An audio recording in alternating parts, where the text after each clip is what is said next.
Welcome to my channel. In this video, following topics are discussed: Uthman III, rightly guided Caliph's early life, his emigration to Abyssinia, his services to Islam, his selection as a Caliph, Conquest during his reign. Please subscribe to the channel to stay updated for more parts in this series.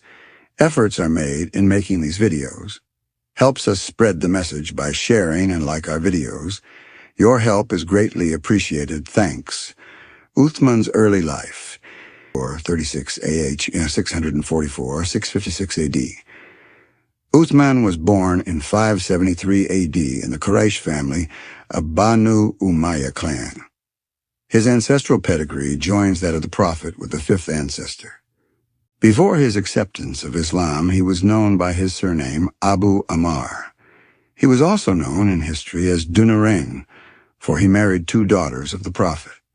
His father's name was Uthman, and mother's Awa Abu Sufyan, the arch-enemy of Islam, belonged to this clan. Uthman learnt reading and writing, and from his boyhood he was generous and honest. He was one of the few well-to-do men in Arabia. Abu Bakr was his bosom friend. When the Prophet invited men to his religion, he was 34 years of age. One night, Uthman dreamt a dream that somebody was calling him, "Wake up, ye sleeping one, Ahmad has appeared in Makkah." His mind was filled with a divine inspiration. He hurriedly ran to the Prophet and embraced Islam. When his uncle Hakam was apprised of his conversion, he began to rebuke him, even chastised him severely, but he did not abjure the faith of Muhammad, peace be upon him. Emigration to Abyssinia. When the persecution and tortures on the Muslims exceeded all bounds, Muhammad, peace be upon him, advised his followers to migrate to Abyssinia, and on this occasion, Uthman, along with his wife, accompanied the emigrants. After a couple of years, he came back to Makkah, from where he again migrated to Medina. His services to Islam. During his stay at Medina, he took a prominent part in serving the cause of the Muslims. He placed all his wealth at the disposal of the nation, and in this respect, he was second to Abu Bakr. When the Prophet expressed his desire to dig a well for the Muslims, he fulfilled this desire of the Prophet by spending 20,000 dirhams for the well. Again, when the Prophet expressed a wish to purchase an adjoining piece of land for the extension of his own mosque, Uthman fulfilled his wish too. During the Tubuk campaign, when the Muslims were facing some difficulties due to want of money, he contributed 10,000 dinars in cash and 1,000 camels. In the Battle of Badr, he could not take part owing to the illness of his wife Ruqayyah. Here he only carried out the order of the Prophet, who wanted him to attend on his sick wife. He took part in the Battle of Uhud. He also took part in all other battles, but he was not present at the Treaty of Hudaybiyah, according to the Prophet's wish. He occupied a prominent position in the affairs of the state during the Caliphate of Abu Bakr and Umar. Both of them sought the advice of Uthman in the discharge of their duties. Election of Uthman.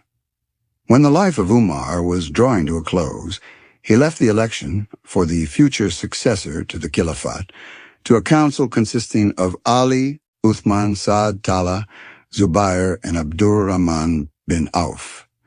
The services of every one of them were appreciable for the cause of Islam, but among them there was none standing out in distinct relief from the rest, as did Abu Bakr and Umar in their respective times. So it was a difficult question to choose one out of many for the exalted office. During the lifetime of Umar, his choice was fixed on Abu Ubaidah bin Jarrah for his distinctive features, but he was already dead. The next choice was Abdurrahman, who was not willing to shoulder the great responsibility. After the Caliph's death, among any of the 5 nominees, Talha was not present at Medina, and the choice was left in the hands of Abdurrahman bin Auf, who worked day and night for an amicable settlement. He consulted each one individually as to his opinion. Saad would support Uthman. Zubair mentioned both Uthman and Ali. Uthman voted for Ali, and Ali voted for Uthman. Abdurrahman asked the opinions of other prominent men. At last, the majority of votes was in favor of Uthman, and he was declared as the elected Caliph.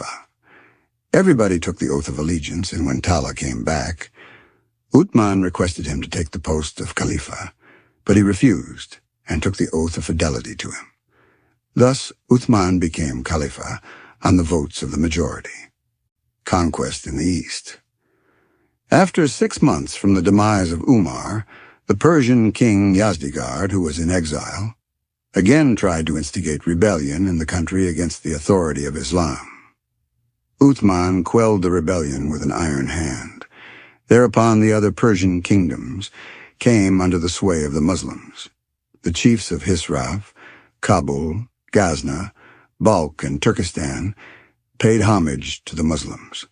Most part of Khorasan, such as Nishapur, Tus, and Mary fell into the hands of the Muslims in the year 30 AH 650 AD. During the reign of Uthman, peace was not only establishing in the countries, but towards the east and the north, the frontiers of the Muslim Empire were considerably pushed forward. Syria had by this time came entirely under Muawiyah. On the death of his brother, Umar gave him the government of Damascus. The Caesar of Rome had a covetous eye on this land. In the second year of Uthman's Caliphate, Muawiyah was threatened by the approach of an army from Asia Minor, which he had not the means to oppose. Being helped by the Caliph, Muawiyah defeated the Roman armies. Following up the success, they overran Asia Minor. Then the island of Cyprus was occupied by the Muslims, and the inhabitants of the place agreed to pay the same tribute to the Muslims as they did to the Romans. Conquests in the West. The death of Umar gave rise to disorder and confusion in the country. The Persians and the Romans were raising their heads against Islam. They, from the beginning, were anxious to nip the young state in the bud. In the year 26 AH 646 AD, the Roman soldiers landed at the port of Alexandria and took possession of the town. Amr bin Ays, the governor, then drove the Romans out and recovered that port. During this time, a dispute arose between Amr, the governor, and Abdullah bin Saad, foster brother of Uthman, on certain administrative measures. The former's place was occupied by the latter. In the year 31 AH 651 AD, the Roman emperor sent a fleet of 500 vessels to invade Egypt.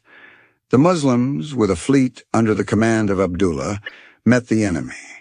A bloody battle was fought in which the Romans were discomfited. Thus the Muslims earned a good reputation, even in naval war. The power of the Muslims began to increase both on land and sea.